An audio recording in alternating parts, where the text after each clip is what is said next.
Nagsisimula ang pelikula sa Casino Night kung saan makikita nating pagkatapos maturuan ng God of Gamblers, naging top gambler si Michael Chen at sumikat sa Estados Unidos bilang Knight of Gamblers. Habang nagbibigay siya ng talumpati, may isang lalaki na tumutol sa konsepto ng God of Gamblers. Nalaman ni Michael na ang lalaking ito ay isang imigranteng taga Hong Kong na nagngangalang Sian Tai. Hinamon ni Sian Tai si Michael na ipakita ang kanyang galing at tumaya sila ng $100,000 bawat round. Panalo si Michael at ibinigay niya ang perang napanalunan sa may hirap at binansagan siyang Knight of Gamblers. Lumipat ang kwento kay Sing. Kahit world champion gambler siya, namumuhay pa rin siyang mahirap dahil gumagamit siya ng supernatural power, hindi niya pwedeng gamitin ang kanyang napapanalunang pera. Kaya iminungkahi ng kanyang tiyo na si Blackie Tat na humingi siya ng basbas ng God of Gamblers upang gawing alagad. Gamit ang kapangyarihan niyang penetrating eyes, nakita niya ang God of Gamblers na kasalukuyang nagsusugal hanggang sa makita niyang may bumaril dito, ngunit hindi niya alam kung sino. Hanggang doon lang ang kanyang kayang makita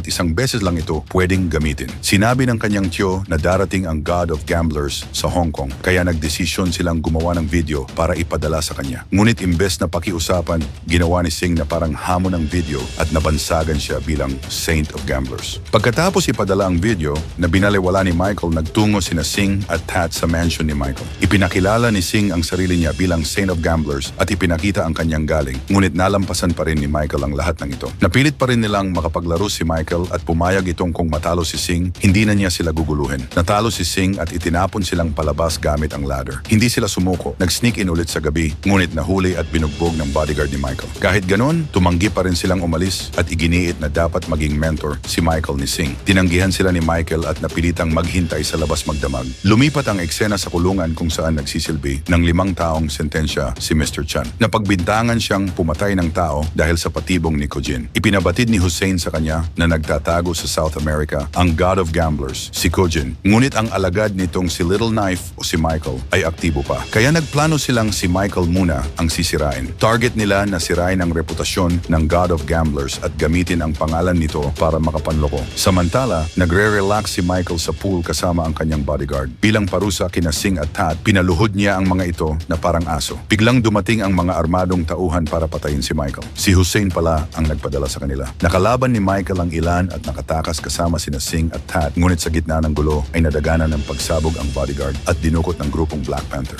Dinala ni Michael sina Sing at Tat sa lumang baryo kung saan nakatira ang kanyang mga tauhan na sina Raven at Sam. Doon nila tinawagan para malaman ang kinaroroonan ni Long, pero bigong sumagot. Nalaman din nilang patay na si Mr. Xiong-Shan, ang tanging taong may ebidensyang nagpapakitang si Michael ang tunay na Knight of Gamblers. Nagsabing may ideya si Sing para hanapin si Long. Gamit ang kanyang kapangyarihan, nagkaroon siya ng vision ng isang taong walang malay na dinadala sa isang bar, kaya nagtungo agad sila roon. Pagdating nila sa bar, nakilala nila ang may-ari na si Dreamlo, na kamukha ng crush noon ni Sing na si Yong. Sa ikinagulat ni Sing, mas nagustuhan ni Dreamlo si Tat at hindi siya pinansin. Nagkunwaring biglang may sakit si Dreamlo, kaya nagkaroon pa ng maliit na pagtatalo kung sino ang maghahatid sa kanya pauwi. Nanalo si Tat at umalis kasama ni Dream, na iinggit si Sing. Kinabukasan, ipinaliwanag ni Sing kay Michael kung ano ang nangyari. Bumalik si Tat na halatang masayang masaya, dahilan para mainis si Sing. Nakiusap si Tat na bigyan siya ng supernatural power. Pumayag si Sing, ngunit may 3 kondisyon at kapag nabali ang isa, mawawala pati ang kapangyarihan ni Sing. Kinagabihan, pumunta si Tat sa bahay ni Dreamlo at nakita niya ang elite customers doon. Kinausap siya ni Dreamlo na makipagsugal sa mga ito gamit ang kapangyarihan. Pero isa sa kondisyon ay hindi niya pwedeng gastusin ang perang mapapanalunan. Samantala, nabasa ni Michael sa dyaryo na may gumagamit sa pangalang Knight of Gamblers. Plano ng grupo ang isang scam casino ship project. Nagpasya si Michael na ilantad si Hussein. Nagpunta sila ni Sing kay Brother Cow at niloko itong magsugal. Sa kabilang banda, ginamit ni Tat ang kapangyarihan para manalo ng malaking pera at ibinigay ito kay Dream. Nagresultang mawala ang supernatural powers nila ni Sing. Habang nasa sugalan si Sing, napansin niyang wala na siyang kapangyarihan. Pero dahil kay Michael, nakakuha pa rin sila ng sapat na pondo. Sinabi ni Sing kay Michael na wala na siyang powers para tumulong. Habang nasa bahay ni Dream si Tat, dumating si Hussein. Malalaman na kumuha si Hussein ng Chinese supernatural expert na alam kung paano tanggalin ang kapangyarihan ni Sing. Ginamit lamang ni Dream ang sitwasyon para mabayaran ang mga utang, ngunit hindi rin siya pinatawad ni Hussein at dinukot si Tat. Kinabukasan sa barko, nagsagawa si Hussein ng press conference at ipinakilalang sarili bilang alagad ng God of Gamblers. Sinabi niyang ang lahat ng kikitain ng casino ship ay mapupunta sa charity. Sa parehong sandali, dumating sina Michael kasama si Sing at hinarap si Hussein. Sinasabing siya ang tunay na Knight of Gamblers at hindi si Hussein. Nanatiling kalmado si Hussein at sinabi kay Michael na tigilan ang paglikha ng eskandalo, ngunit hindi tumigil si Michael at tinanong si Hussein kung tunay ba siyang alagad. Kung oo, dapat alam niya kung nasaan ang God of Gamblers. Sagot ni Hussein, naglalakbay raw ito sa iba't ibang bansa at hindi basta-basta makokontak. Ngunit sinabi ni Singh na nasa Brazil siya at sinabi ni Michael na kaya niyang tawagan ito sa harap ng lahat. Dahil dito, nakuha nila ang atensyon ng media. Upang mapatunayan kung sino ang totoong Knight of Gamblers, nagdaos sila ng isang sugalan. Nagsimula agad ang laro. Gayunpaman, ang barko ni Hussein ay may high-tech surveillance upang tulungan siyang mandaya. Sa pamamagitan ng security cameras, nalalaman nila ang bawat baraha ni Michael at nagpapadala sila ng signal kay Hussein upang makapagdesisyon ng tama. Alam ni Hussein ang lahat ng hawak ni Michael, dahilan para magduda si Michael na may kagamitan sa silid na tumutulong kay Hussein. Dahil dito, nagpasya si Michael na gumawa ng bagong hamon. Tawagan ang God of Gamblers sa mismong harap ng lahat at tingnan kung kaninong tawag ang sasagutin. Tumawag si Michael at sinagot naman ang telepono, ngunit nakita niya sa video na hawak si Tat sa baril ng mga tauhan ni Hussein. Dahil dito, agad niyang ibinaba ang tawag. Tinawag ni Hussein sina Singh at Michael na mga manloloko at pinaalis sila. Sinabi rin niyang bumalik na lang sila kinabukasan dahil aalis ang barko at maaari pa silang maglaro laban sa kanya sa susunod na araw.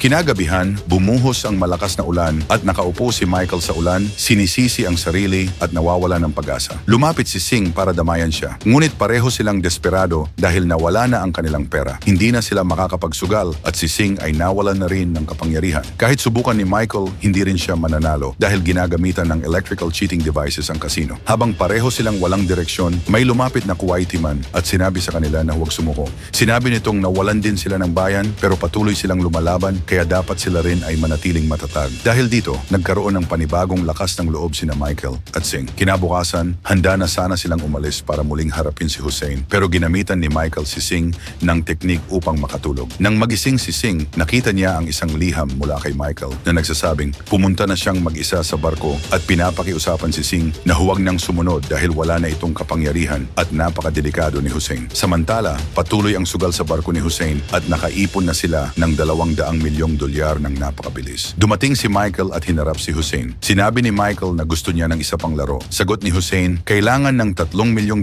para makasali sa King of Cards. Dahil wala siyang pera, nanghiram si Michael ng $20 mula kay Hussein at pumasok sa laro. Alam ni Michael ang pandaraya nila at napansin niyang binabago ng mga device ang numero ng dice. Kaya nilaro niya ito ayon sa sistema. Niloko rin niya ang surveillance cameras sa pamamagitan ng pagpapakita ng ibang baraha sa camera kaysa sa totoong hawak niya. Sa paraang iyon, nanalo si Michael ng $100,000 at umalis sa mesa, dahilan para magalit ng husto si Hussein. Samantala, nakarating na rin si Singh sa kasino at nakita si Dreamlo. Tinanong niya kung ayos lang ito at bakit siya nagtaksil. Inamin ni Dream na may malaking utang siya kay Hussein at napakadelikado nito. Sinabi rin may masamang balak si Hussein sa kanilang dalawa ni Michael. Tinanong ni Dream kung may paraan para maibalik ni Singh ang kanyang kapangyarihan. Sinabi ni Singh na minsan na niyang nagawang maibalik ang kanyang powers nang muli niyang makita ang crush na si Yeong. Pinilit ni Dream na bumalik ang kapangyarihan ni Singh sa pamamagitan ng pagiging intimate sa kanya. Bumalik ang powers ni Singh at agad siyang nagtungo kay Michael. Doon ay nakita niya ang isang lalaki na may iisang mata na mas malakas pa ang kapangyarihan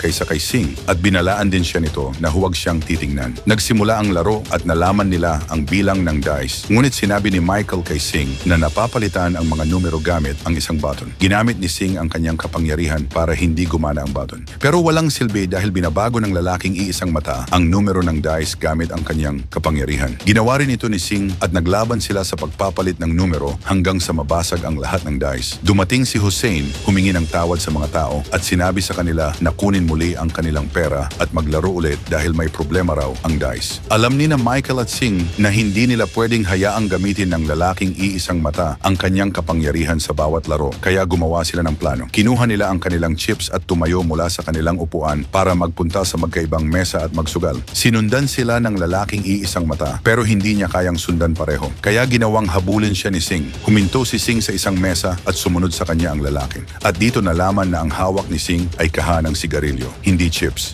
Dahil nagsimula ng magsugal si Michael sa kabilang mesa at nanalo na ng $13 milyon. Ginamit ni Singh ang kapangyarihan niya para patigilin ang lalaking iisang mata. Samantala, nanalo si Michael ng $25 milyong at sinabi kay Hussein na dahil mayroon na siyang pera, pwede na siyang sumali sa King of Cards. Bago magsimula ang laro, sinuri ni Michael ang lahat ng kamera sa loob ng silid at sinira ni Singh ang mga ito gamit ang kanyang kapangyarihan. Dumating sina Tat at Dreamlo. Gusto ni Tat ibunyag ang tunay na pagkakakilanlan ni Hussein pero sinabi sinabi ni Singh na manahimik muna dahil kapag natalo si Hussein, kusa namang mabubunyag kung sino siya. Nagsimula ang laro at binabasa ng lalaking iisang mata ang barahan ng lahat gamit ang kanyang kapangyarihan, pero hindi niya makita ang barahan ni Michael. Nagpusta si Michael ng 3 milyon dolyar at nanalo sa round. Patuloy siyang nanalo sa bawat laro hanggang sa umalis ang lahat ng kalaban at tanging si Hussein ang natira. Tinawag ni Hussein ang lalaking iisang mata na si Tycoon para sumali sa laro. Bilang tugon, tinawag din ni Michael si Singh para sumali. Nagsimula ang laro at iminungkahi ni Singh na magsimula sa pustang 3 milyon dolyar. Habang nagpapatuloy ang laban, nagtaya ang magkabilang panig ng buong 20 milyong dolyar. Sinubukan ni Tycoon na manipulahin ang mga baraha, pero pinagplanuhan na ni Michael at Singh ang kanilang estratehiya kaya sila ang nanalo. Nawalan ng kapangyarihan si Tycoon at umalis. Nagalit si Hussein matapos mapahiya sa harap ng lahat. Galit niyang sinabi sa mga tao na iwan sila. Pagkalabas ng iba, pumasok ang mga bodyguard ni Hussein na may baril at itinutok kay Michael, Singh, Tat at Dream. Ngunit ginamit ni Singh ang kanyang kapangyarihan ng ilusyon para gawing mga ahas ang mga baril. Saktong dumating ang bodyguard at ang kapatid niya para tumulong. Nagpaputok ito ng baril at sinabi sa kapatid nitong protektahan si Michael. Tiniyak ni Singh na ligtas si Dream at sinabi sa kanya na pumasok muna sa isang silid habang siya ang haharap sa mga umaatake. Samantala, nakikipaglaban din sina Tat at Michael sa mga gwardya. Nakita ni Michael si Hussein na nagtangkang tumakas kaya't itinutok niya ang baril at pinadapa ito. Nakiusap si Hussein na patawarin siya dahil makukulong daw siya kung sasaktan siya. Hiningi ni Michael na umamin ito at sabihin ang buong katotohanan kung sino ang tunay na Knight of Gamblers. Inamin ni Hussein ang lahat at hindi siya pinatay ni Michael. Sinabi niya na tawagan ng pulis kapag nakadaong na ang barko. Ngunit sinubukan ni Hussein na barilin si Michael pero agad siyang binalaan ni Tat. Pinagtulungan nilang bugbugin si Hussein. Sa dulo ng pelikula, nagkasundo sina Michael at Singh sa isang plano. Dahil hindi maaaring gamitin ni Singh ang perang napapanalunan niya sa pagsusugal, hahayaan niyang si Michael ang manalo at gagastusin ni Michael ang perang iyon para sa mga may hirap. Sa ganitong paraan, yumayaman si Michael, naghihirap si Singh at saka ibabalik ni Michael ang pera kay Singh. Habang nag-uusap sila, biglang bumaba mula sa kotse ang God of Gamblers na ikinagulat ng dalawa at doon nagtatapos ang pelikula. Hanggang dito muna tayo mga ka-only. Maraming salamat po sa panonood at abangan ang ating mga susunod na malulupet na mga palabas. Only in the Philippines TV here at nagsasabing, ingat!